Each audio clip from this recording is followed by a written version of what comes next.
Olá, hoje eu vou falar um pouco sobre o resumo da vida de Machado de Assis. Machado de Assis nasceu em 1839, no Rio de Janeiro, no Morro do Livramento. Ele perdeu a mãe dele muito cedo e acabou que o pai se casou novamente e também faleceu. E ele acabou que foi cuidado, né? Ele viveu mais com a madrasta. A madrasta, ela chegou a fazer doces e aí com isso o Machado de Assis ajudava ela a vender esses doces na rua. A primeira publicação de Machado de Assis foi em 1854, que foi um soneto, e gostaram tanto desse soneto que chegaram até a publicar num jornal da cidade, um periódico chamado Os Pobres. Machado de Assis ele foi o principal nome do realismo brasileiro, o presidente fundador, né, da Academia Brasileira de Letras e um dos escritores mais aclamados da literatura. Machado ele escreveu conto, crônica, poema, romance e deixou sua contribuição para diferentes gêneros literários. No começo da carreira ele apostou em textos mais conservadores, com influência mais romântica, mas depois ele foi para o realismo e foi considerado até o pai do realismo. Olá, aqui é Diogo e eu vou comentar um pouco sobre a importância dos movimentos literários para a gente compreender a relevância dos cânones da literatura brasileira para a formação do nosso país como nação. A gente sabe que existe uma crença que diz que para um país se desenvolver e ter um respeito, né, se consolidar como nação, ele precisa necessariamente também desenvolver uma cultura, uma literatura e uma arte próprias. E a gente sabe também que no Brasil existe uma problemática de que nós somos um país colonizado por outro. Então, acaba que esses resquícios de colonização de Portugal fazem parte da nossa história, e não só da nossa história, né? Acabam impregnando outras áreas, outras categorias do nosso país, como a política e também a literatura e as artes. É nessa tentativa de desenvolver o país como nação que o romantismo, representado principalmente pelo José de Alencar, começa a eclodir no Brasil e trazer obras que falam, que dialogam muito sobre a nossa paisagem, a nossa fauna e a nossa flora. A gente sabe que essas são referências utilizadas até hoje, né, há muitos anos depois, para se referir ao Brasil. As pessoas do exterior conhecem o Brasil por um país tropical, um país que tem uma fauna e uma flora muito diversa e que tem paisagens deslumbrantes. É uma coisa que não mudou muito por aqui. E aí, com o romantismo, a gente percebe uma forte tendência de valorizar esses aspectos da nossa nação, né, esses aspectos geográficos aqui do Brasil, para reforçar que a gente possui uma diferenciação e uma cultura própria.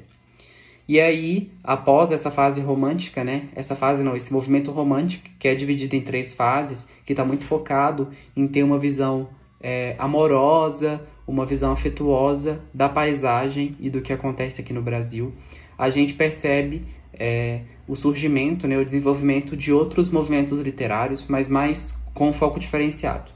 É o caso do realismo, que é o movimento literário que o Dom Casmurro se insere, que tem o principal representante aqui no Brasil, o Machado de Assis.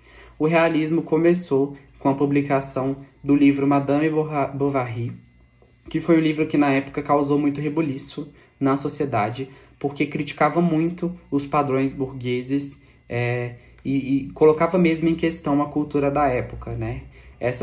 As hipocrisias, os problemas, tudo o que os movimentos literários mais românticos, né, mais tradicionais, não abordavam. E foi assim que esse movimento chegou aqui no Brasil também, com a participação do Machado de Assis e com o lançamento do Dom Casmurro.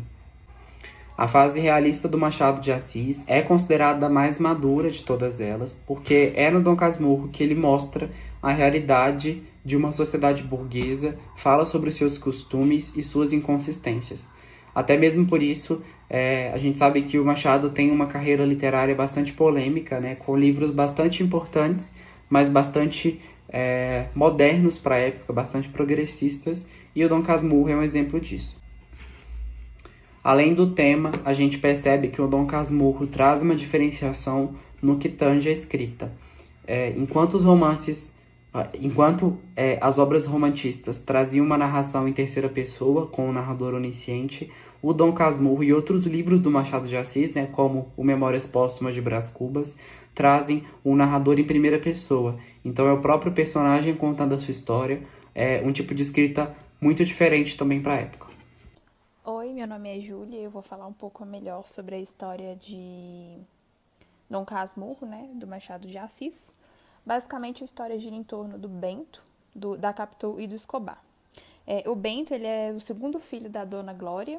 Ela teve o primeiro filho dela, que foi o Cosme, né? Morava na casa dela o Cosme, ela, a Justina, que era prima, e o José, que era uma pessoa agregada à família dela, um amigo próximo. Basicamente, então, depois da morte do Cosme, ela prometeu que o primeiro filho dela, que Deus desse para ela, ele seria padre. Então, o Bento, ele já inicia a história indo para um seminário. E a partir desse seminário, onde ele conhece o Escobar e eles se tornam melhores amigos. É importante falar que a Capitu era um amor do Bento, né? Então, ele tem esse amor por ela desde a infância. E ele continua cultivando esse amor por ela no seminário. A partir disso, quando ele sai do seminário, porque ele não se identificou, não conseguiu levar a carreira como padre, ele basicamente retorna para a cidade e os três se tornam grandes amigos. O Bento, o Escobar e a Capitu. O Bento, então, e a Capitu, eles têm um filho, que é o Ezequiel, e é o que gera o início todo da polêmica, quando o Bento percebe que o Ezequiel é muito parecido com o Escobar e não é tão parecido quanto ele. E aí ele começa a surgir nessas percepções que ele tem uma desconfiança da Capitu. E acaba que um dia o Escobar vai nadar numa lagoa próxima e ele morre. E no velório dele, o Bento percebeu que a Capitu demonstrava muito um sofrimento, como se ele fosse um sofrimento amoroso mesmo, dela ter perdido talvez o amor da vida dela. A partir disso, o Bento ele começa cada vez mais suspeitar de um adultério, né, por parte da Capitu e do Escobar. E a partir disso ele atinge o ápice quando ele pede para Capitu ir para a Europa com o filho dela, com o Ezequiel. E aí ele justifica que está mandando eles para a Europa porque ele estava tratando uma doença muito grave. E aí a partir disso ele continua nessas suspeitas. A Capitu ela falece depois dessa viagem, e o filho dele, Ezequiel, falece pouco tempo depois em Jerusalém. O Bento, ele cultivou o remorso da perda, mas ainda assim muito receoso. A grande virada de chave dele foi quando ele estava indo assistir uma peça de Shakespeare, Otelo, que é basicamente um homem que ele também suspeitava que a esposa dele estivesse traindo ele, mas no final a esposa dele e o filho eram inocentes. E aí, a grande virada de chave para o Bento chega ali, em que ele percebe que o que aconteceu e que ele não teria nunca mais como voltar nessa situação. A partir disso, a história se encerra, né, com ele cultivando todo o arrependimento pelo que aconteceu. Basicamente é isso, a história de Dom Casmurro, do Machado de Assis.